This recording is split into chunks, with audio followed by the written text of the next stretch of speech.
maanta oo ah 1 Luulyo waxaan halkan hambalyo ooga dirayaa dadweynaha Soomaaliyeed meel kasta oo ay dunida kaga sugan yihiin anoo ooga hambalyeynaya maalmaha xorriyadda Soomaaliya ee 26 Juun 27 Juun iyo 1 Luulyo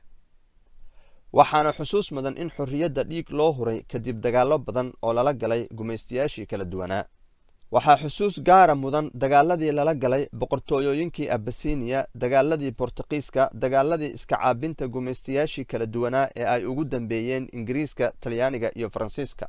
1 Luulyo waxa ay astaan qaran u tahay midnimada Soomaali weyn sababtuna waxa ay tahay waa maalintii gobolada waqooyi ee loo yiqiin British Somaliland iyo gobolada koonfureed ee loo yiqiin Italian Somaliland ay israaceen sidaana lagu yaqleelay qaranka aan ku faano ee Soomaaliya iyo calanka aan harsanno ee Cawaale inkastoo xaalku maanta uu ka duwan yahay kii 1 Luulyo ee 60kii haddana waxaan ku niyadsamahay in ay saddexdii gobol ee iska xoreeyay gumaysiga ay weli xor yihiin waxaan u rajaynayaa rabbina ooga baryayaa jiritaan iyo horumar waara waxaan marar badan maqlaa Soomaali oranaysa markii aan xorriyadda qaadanay sidii iyadoo aan iskuulka xorriyadda ka qalin jabinay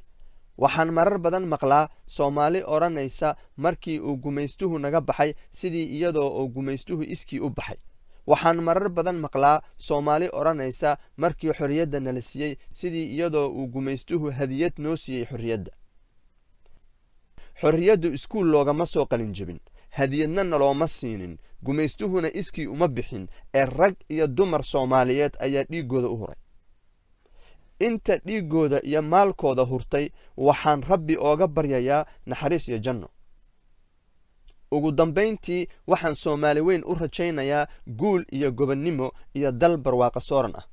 hambalyo 26 Juun hambalyo 27 Juun hambalyo 1 Luulyo